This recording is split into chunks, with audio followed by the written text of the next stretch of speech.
Landing के रास्ते से हटेंगी बिल्डिंग, ऐसा हम इसलिए पूछ रहे हैं क्योंकि मुंबई में डीजीसीए यानी director general of civil aviation ने आदेश दिया है कि मुंबई में फ्लाइट पाथ यानी वो रास्ता जहां से विमान टेक ऑफ करते हैं या लैंडिंग करते हैं, उसके रास्ते में जो बिल्डिंगें आ रही हैं, जो ऑब्स्टिकल के तौर पर पहचानी गई हैं, उन्हें छोटा किया जाए। और ऐसी एक दो नहीं, पूरी 70 से ज्यादा बिल्डिंगें हैं जिन्हें छोटा करने का या ऊपर से तोड़ने का आदेश दिया गया है, वो भी अगले 60 दिनों में। लेकिन इनमें से कुछ बिल्डिंगें हैं जो 50 साल से ज्यादा पुरानी है, कुछ तो सिर्फ 2 मंजिला इमारतें हैं। तो सवाल ये उठता है कि आखिर पिछले 50 से 60 सालों से क्या हो रहा था, किसने दी इन बिल्डिंगों को बनाने की इजाजत, और अगर बना ही दी गई थी तो फिर आज तक इस पर कोई एक्शन क्यों नहीं लिया गया। और अब यह भी है कि क्या मुंबई एयरपोर्ट पर इतने सालों से खतरों से खेलकर लैंडिंग की जाती थी। दूसरी तरफ सवाल यह पैदा होता है कि इन घर में रहने वालों का अब क्या होगा, क्योंकि इसमें कई वृद्ध परिवार रहते हैं और लंबे समय से रहने आ रहे हैं। तो कई सवाल उठ रहे हैं इस पूरे मामले पर। बातचीत करेंगे आज 2 खास मेहमान हमारे साथ हैं एविएशन एक्सपर्ट परवेज दमानी और इस पूरे मामले पर याचिका लगाने वाले यशवंत साहब। आप दोनों का ही बहुत बहुत स्वागत है। तो यशवंत शिनायत साहब, मुझे बताइए कि आपकी भी जो पीआईएल गई है वो हाल ही के सालों में गई है। 2014 में आपने पीआईएल लगाई, लेकिन क्या उससे पहले किसी का इस समस्या पे ध्यान नहीं गया? क्या ये लैंडिंग जो होती थी मुंबई एयरपोर्ट पर, वो इन खतरनाक बिल्डिंगों को खतरनाक इसलिए क्योंकि उनकी ऊंचाई इतनी है जो फ्लाइट पाथ में बाधा बन सकती है?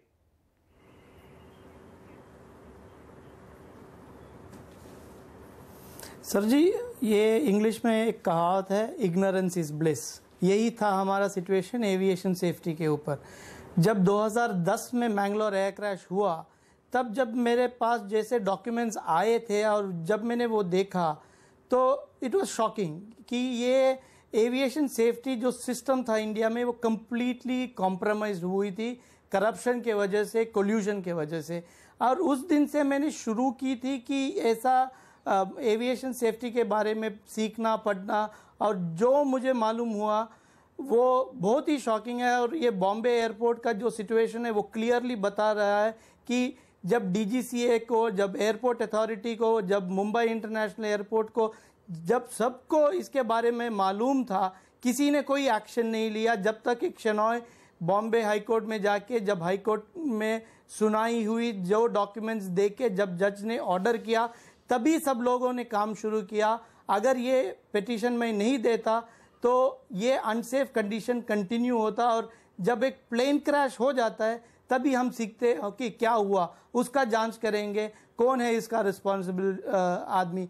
लेकिन ये एक ऐसा सिचुएशन है जहां पर डीजीसीए खुद के ऑफिशियल्स, एयरपोर्ट अथॉरिटी के खुद के official, ministry of civil aviation के ऑफिशियल्स और मुंबई इंटरनेशनल एयरपोर्ट ऑफिशियल, सब लोगों ने कोल्यूड किया है डेवलपर्स के साथ, और बहुत सी बिल्डिंगों को 2010 के बाद परमिशन दिया था, जिसके वजह से अभी ये पूरा स्कैम बाहर आ गया है। और ये जो हम बात कर रहे हैं 70 बिल्डिंग्स की, वो तो 2010-2011 सर्वे के है, और मेरे अनुमान में मिनिमम 8000 ऐसे बिल्डिंग होंगे पूरे मुंबई शहर में। नहीं, बहुत बड़ी चीज की तरफ आपने ध्यान दिलाया है। परवेज दमानिया साहब, मैंगलोर हादसा होता है और उसके बाद एक याचिकाकर्ता आता है और ये याचिका लगाता है, और तब आपको पता चलता है कि एक एयरपोर्ट जो 1960 के दशक में बना था उसमें कई इमारतें ऐसी। अच्छा, मजे की बात देखिए कि इन सभी इमारतों के पास, जैसा यहाँ पे यशवंत भी कह रहे हैं, जो नो ऑब्जेक्शन सर्टिफिकेट होता है वो है एआई की तरफ से। तो इसका मतलब है कि आज तक सुरक्षा नियमों की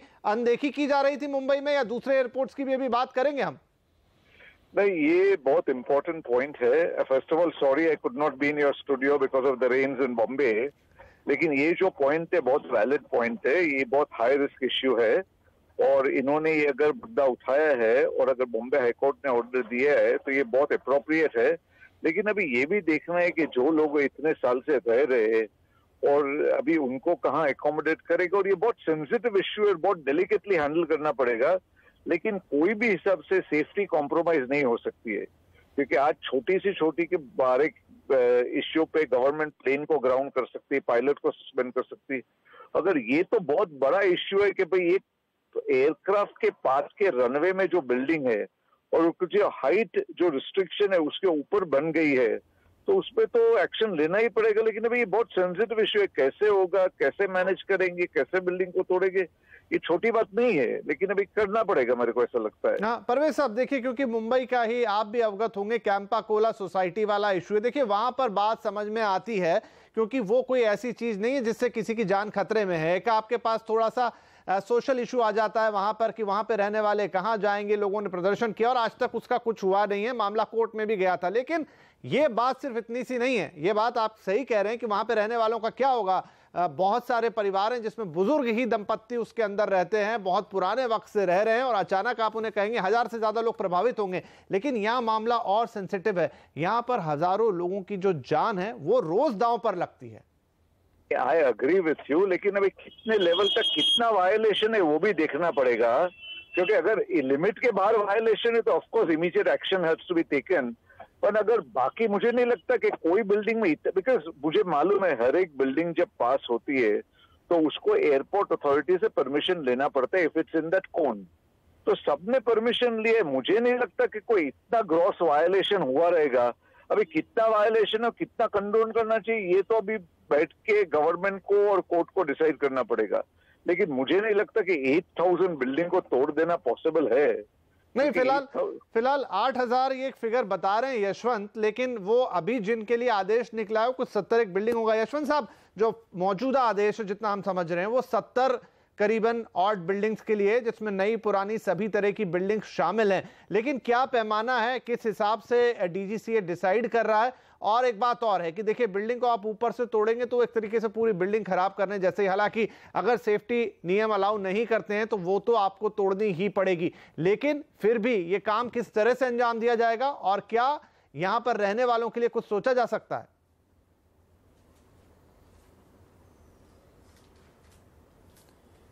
सर जी, मेरा सिंपल लॉजिक है इधर। सेफ्टी सबको मालूम है क्या है। अगर जब रेजिडेंट्स आए थे, मैंने बोला उसमें विद इन एयरक्राफ्ट एक्ट आपको कॉम्पनसेशन मिल सकता है, आप वो कॉम्पनसेशन का करो। ये जो ऑफिशियल जिन्होंने कोल्यूड किया उनके अगेंस्ट जाओ, उनको जेल में फेंक दो, ये सब मैंने बोला है। लेकिन प्रॉब्लम मैं बता देता हूँ, अगर इधर अभी सिचुएशन ऐसा है, या तो ये बिल्डिंग कोर्ट डिमोलिश करेगा, कोर्ट के ऑर्डर में डिमोलिशन होगा, नहीं तो एक एक्सीडेंट में डिमोलिश होगा। हम कभी भी सोचते नहीं है कि जब एविएशन पॉलिसी बदलता है सेफ्टी पे उसका क्या इम्पैक्ट रहता है। अभी गवर्नमेंट बोलता है उड़ान स्कीम, अच्छा है scheme, you go to a smaller airport like a Sholapur और uh Kolhapur, but where is the other end? The other end is a metro city like Bombay. तो what is the consequences? You are going to have more aircraft in the air space में ज़्यादा aircraft रहेंगे। जब air space में इतना restriction हो, and these obstacles are not just a physical obstruction but these are obstacles to radar signals। जब एक pilot कोई मुसीबत में उसका इंस्ट्रूमेंट फेल होता है, he completely relies on a ATC tower, radar communication, और जब वो कम्युनिकेशन में ये ऐसे बिल्डिंग्स बाधा देते हैं तो the scene is quite destructive. एक एयरक्राफ्ट बॉम्बे में कहीं भी गिरेगा तो उसका कॉन्सिक्वेंसेस हम सब जानते हैं। ये कैंपा कोला सोसाइटी के साथ कंपेयर करने की चीज़ ही नहीं है, क्योंकि इधर the life of residents of Mumbai is at stake, not just the residents और the passengers in the aircraft. Right. Damania साहब, जो यशवंत सारे पॉइंट उठा रहे हैं, चाहे टेक्निकल कम्युनिकेशन का हो, चाहे लैंडिंग पाथ का हो, मेरे ख्याल से इसमें से कोई भी ऐसा पॉइंट नहीं है जिसे हम कह सकते हैं कि इनवैलिड। आश्चर्य ये होता है कि ये सब कुछ 50 साल से ज्यादा से चल रहा था और किसी ने इस पर ध्यान नहीं दिया। नहीं, you see what has happen, ये सब ज्यादा ध्यान में क्यों आ गया? बिकॉज पहले ऐसा ट्रैफिक और ऐसा ग्रोथ नहीं था और इतने फ्लाइट्स भी नहीं थे। अभी क्या है, number of flights have increased tremendously, the growth has increased tremendously. लेकिन एक बात बोलूं, जो मुंबई का प्रॉब्लम है, ये in the long run only a new airport can solve. This old airport cannot solve, and it is handling way beyond its capacity to handle the number of flights. So ultimately, we have to get the new airport. The new airport work should have started years ago. बहुत साल पीछे चल रहा है, लेकिन अभी चालू हुआ है। लेकिन आज एक बात बोलो, 80 बिल्डिंग तोड़ेंगे, ऐसा कोई बिल्डिंग पॉसिबल नहीं कि आपके उसके पहले 2-3 माले तोड़ लो और बाकी बिल्डिंग पे इफेक्ट नहीं पड़ेगा। तो ये बहुत सेंसिटिव इश्यू है, बहुत डेलिकेटली हैंडल करना चाहिए। मैं मानता हूं कि it's a very high risk, god forbid if a plane crashes will be disaster for Bombay, but at the same time जो लोग रह रहे, बहुत सालों से रह रहे, उनको भी अभी कोई तो भी via media, safety, DGC, airport होते, सबको मिलके बैठ के कोई सोल्यूशन निकालना पड़ेगा। राइट परवेज साहब, लेकिन कैसे देखें इस पूरे मामले को? सुन के बहुत हैरानी भी होती है। देखिए, ये तो एक बिल्डिंग का मामला है। अब मुंबई एयरपोर्ट है, उसके आसपास जो एयरपोर्ट अथॉरिटी की जमीन है उस पर भारी अतिक्रमण है, बहुत सारा इंक्रोचमेंट है, बहुत सारी झुग्गी झोपड़ियां हैं। उसमें आप जाके देखें तो वैसे तो एयरपोर्ट के आसपास किसी भी तरह की मीट की दुकान या इस तरह की दुकानों के लिए मना किया जाता है, क्योंकि उससे जो पंछी है वो अट्रैक्ट होते हैं, लेकिन वहां पर दुकानें धड़ल्ले से चल रही है। चलिए, बिल्डिंग्स की बात अलग है, लेकिन इस पर तो कोई कार्रवाई हो सकती है। हम क्या माने कि अथॉरिटीज आंख बंद करके बैठी हैं? पहले मैं एक बात बोलूं, आप बिल्डिंग तोड़ने का बात कर रहे हैं, पहले आप स्लम तो हटाइए। जो इतना ट्रिमेंडस हंड्रेड्स ऑफ एकड़, आज मुंबई का एक्सपेंशन क्यों बंद है? मुंबई में पार्किंग लॉट्स क्यों नहीं सकते?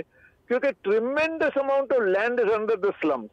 आप पहले इतने साल से आप स्लम हटा नहीं सक रहे, तो आप बिल्डिंग से हटा देंगे? आप पहले स्लम तो हटाइए, स्लम का आजू-बाजू कचरा सब कर दीजिए।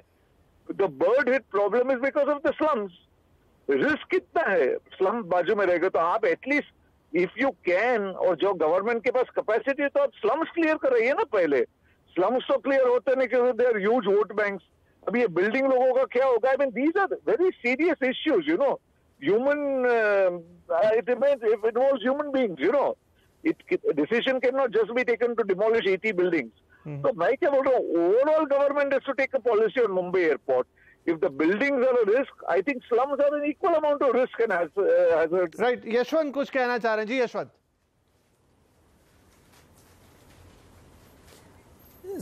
Sir, I will tell you something. You know, Mial has been after the slums for a long time. How many slums right have been now, removed? I will tell you, slums can be a security issue, but they are not a safety issue. Now, I will tell you one thing very clearly. Mumbai International Airport is more interested in getting the slums removed because it is a commercial call that they have to make. अभी ये building के नाम पे वो slum हटाने की कोशिश करेंगे, बिल्डिंग हटाएंगे नहीं. I will give a simple example. अभी फॉर एग्जाम्पल दिल्ली एयरपोर्ट में एक शिवा का स्ट्रक्चर है जो ऑब्स्टेकल है. उसके वजह से दिल्ली ने क्या किया, Delhi airport has reduced its declared distances. अभी मुंबई एयरपोर्ट के सामने एक मॉस्क का मीनार है जिसके वजह से Mumbai runway has to get shorten by another 500 metres. लेकिन आज तक मुंबई इंटरनेशनल एयरपोर्ट ने वो रूल फॉलो नहीं किया. When ever you find obstacle, drop your declared distances, which has not happen. So Mumbai international airport authority is doing criminal act by not reducing declared distances. अभी ये slum की बात हो रही है. I am telling you, in the name of these buildings, in the name of aviation safety, they will go after the slums because there are no unless that it's just the fact that slums vote banks है, लेकिन उसके पास नहीं जाएंगे. और एक दूसरी चीज बोल रहा हूँ, अभी आपने नवी मुंबई एयरपोर्ट के बारे में बात किया. अभी मैंने एक दूसरा PIL डाला है नवी मुंबई एयरपोर्ट में. उधर के ऑब्स्टेकल्स मुंबई एयरपोर्ट के ऑब्स्टेकल से ज्यादा है और इसके लिए कल्चरल रीजन है. कल्चरल रीजन ऐसा है, दुनिया भर में जब भी एक एयरपोर्ट आता है लोग एयरपोर्ट से दूर भागते हैं, बल्कि इंडिया में सीधा ऑपोजिट होते हैं. जब एक एयरपोर्ट आता है लोग एयरपोर्ट के पास आ जाते हैं. अभी नवी मुंबई एयरपोर्ट में भी obstacle profile is really bad, so it is murkier. So अभी हम ऐसी आशा नहीं दिखाएंगे कि नवी मुंबई एयरपोर्ट सेफ रहेगा. आज के even as of today, the obstacles in Navi Mumbai airport will be far more than what we are having in Mumbai. Right. This is the sad story. This is a story of collusion. This is a story of corruption. जी दमानिया साहब कुछ कह रहे हैं, एक minute. This is a story of corruption. DGCA is corrupt. DGCA is corrupt. AI is corrupt. NIAL is corrupt. Ministry of Civil Aviation is corrupt. Sir, this is the story of growth. This is the story of progress. India is the third largest aviation market in the world. क्योंकि बहस बड़ी हो रही है. अब ये growth की story है या करप्शन की स्टोरी? बड़े अच्छे पॉइंट पर आगे कि ये ग्रोथ है या करप्शन, और क्या दोनों साथ साथ चल सकते हैं? क्योंकि इसमें दिक्कत ये है, कैंपा कोला टूटता तो शायद उन घर के लोगों को दिक्कत होती, लेकिन अगर यहां कोई हादसा हो गया तो शायद मुंबई के लिए बहुत बड़ी दिक्कत हो जाएगी। तो ये बड़ा सवाल है और नवी मुंबई की एयरपोर्ट की भी बात आ रही, तो इसी पॉइंट पर लेते एक छोटा सा ब्रेक के बाद इस दिलचस्प चर्चा को तुरंत आगे बढ़ाएंगे।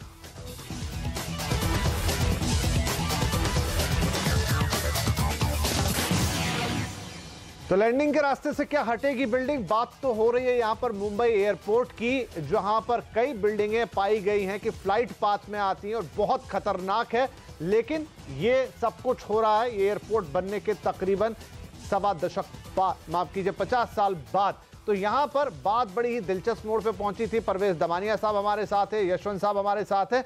यशवंत जी, आप बात कर रहे थे कि ये तो मुंबई एयरपोर्ट की बात है, नवी मुंबई एयरपोर्ट जो अभी बना भी नहीं है और अभी से वहां पर जिस तरह की बड़ी बड़ी बिल्डिंग हम सब देखते हैं वहां पर और ज्यादा अनदेखी हो रही है। आपको क्या लगता है कि ये दिक्कतें हैं जो करप्शन के एंड से आ रही हैं, आज भी अथॉरिटीज जिम्मेदार नहीं है, या फिर ये वो लोग हैं जो वहां रह रहे हैं? मुझे नहीं लगता लोगों का इसमें कोई भी दोष है, इसके लिए सीधे सीधे से करप्शन और अथॉरिटीज जिम्मेदार है।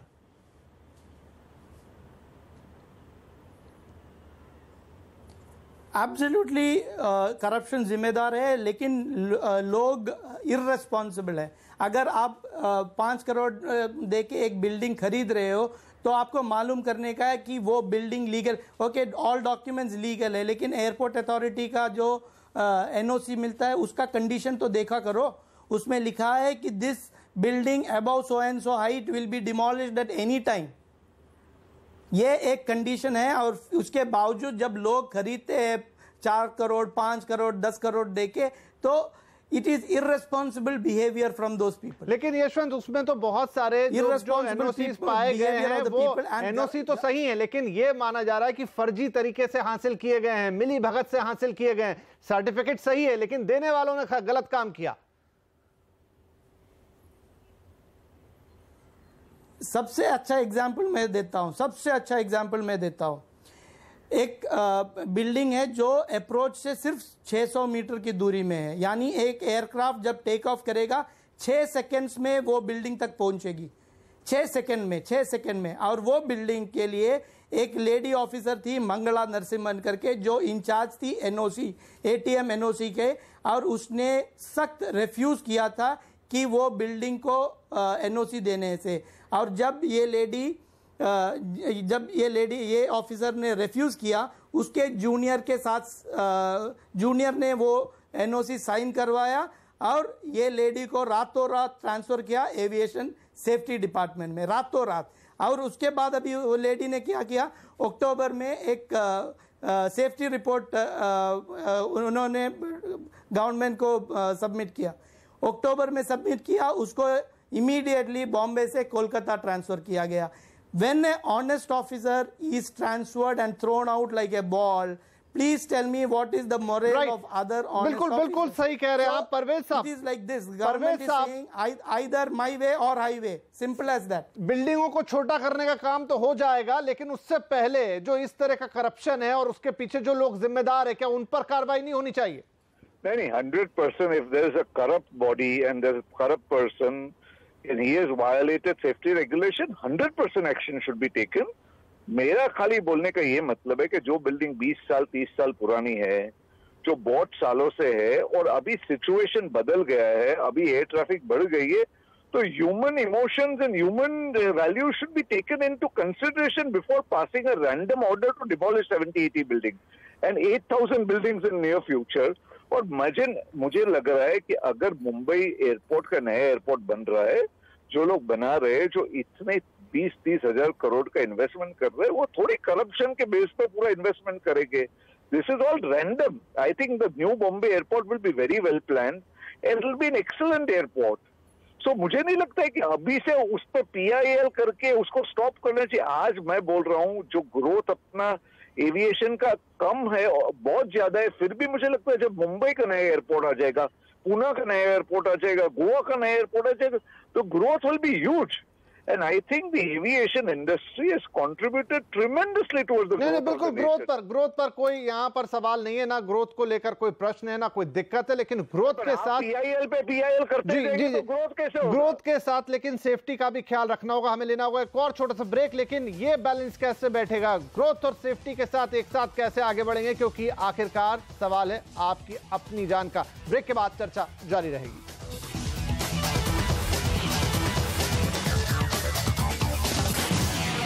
तो लैंडिंग के रास्ते से हटानी होगी बिल्डिंग, चर्चा इसलिए क्योंकि आदेश आया है डीजीसीए का हाई कोर्ट से आदेश मिलने के बाद कि मुंबई में फ्लाइट पाथ में आने वाली 70 से ज्यादा बिल्डिंगों को तुरंत छोटा किया जाए ताकि हवाई जहाज की लैंडिंग और टेक ऑफ में कोई बाधा ना हो, कोई खतरा ना हो। हमारे दोनों मेहमान हमारे साथ बने हुए। अंतिम चरण में संक्षिप्त उत्तर आप दोनों से। नवानी साहब, आप कह रहे थे कि आप ग्रोथ को एक तरफ ना रखें, लेकिन देखिए ग्रोथ के नाम पर आप सेफ्टी रेगुलेशंस की अनदेखी तो नहीं कर सकते। नहीं कर सकते, मैं भी मानता हूं नहीं कर सकते, लेकिन सब चीज को करप्शन पे ब्लेम करना भी गलत है ना। अभी PIL पे PIL फाइल करेंगे, नए एयरपोर्ट के लिए PIL फाइल करेंगे, नए एयरपोर्ट पे STI गए तो कैसे चलेगा यार? We should support if the government is building the aviation industry, और गवर्नमेंट ग्रोथ को इतना सपोर्ट करे तो हमने भी सपोर्ट करना चाहिए। मैं ऐसा नहीं बोल रहा हूँ कि कोई भी सेफ्टी ओवरलुक करना चाहिए, लेकिन we should support the government tremendously in this growth in the new aviation sector. नहीं, बिल्कुल। यशवंत, आपका आखिरी कमेंट कि देखिए नवी मुंबई के जहां तक सवाल है, एयरपोर्ट काफी बड़ा मॉडर्न एयरपोर्ट बनने जा रहा है, लेकिन हाँ, अगर उसके आसपास भी बिल्डिंग रेगुलेशन में कुछ खामी है, कुछ कमी है, आपकी PIL मुझे लगता है उसी के संदर्भ में, ना कि एयरपोर्ट के संदर्भ में।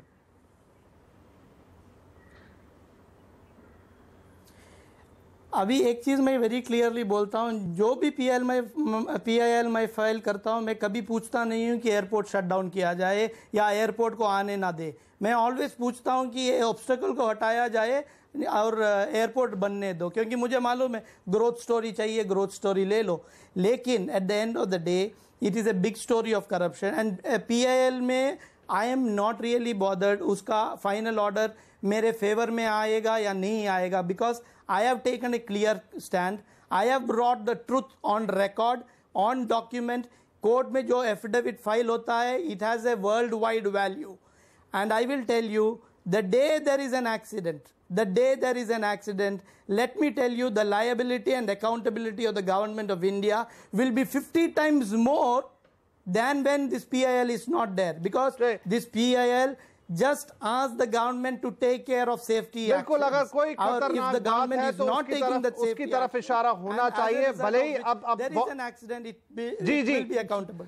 दुर्घटना से देर भली है, इसीलिए कोई भी अगर ऐसी चीज है, भले इतने सालों बाद हो रही है, लेकिन उसकी तरफ सरकार का ध्यान खींचना तो जरूरी है। और यही कारण है कि हाईकोर्ट ने डीजीसीए को डायरेक्ट किया है कि आप इन चीजों को हटाइए, बाकी लोगों के साथ बैठकर बात होगी, उन्हें कंपनसेशन दिया जाएगा। और बड़ी बात यह है कि ऐसी चीजों के बाद भविष्य का ख्याल रखा जाए। जो नए एयरपोर्ट्स बन रहे हैं उनके आसपास जो बन रहा है, वहां पर किसी तरह के भ्रष्टाचार के जरिए नियमों की अनदेखी ना हो, यह सरकार को तय करना होगा। फिलहाल आवाज की इस खास पेशकश में आज इतना ही, लेकिन आप बने रहिए CNBC आवाज के साथ और नमस्कार।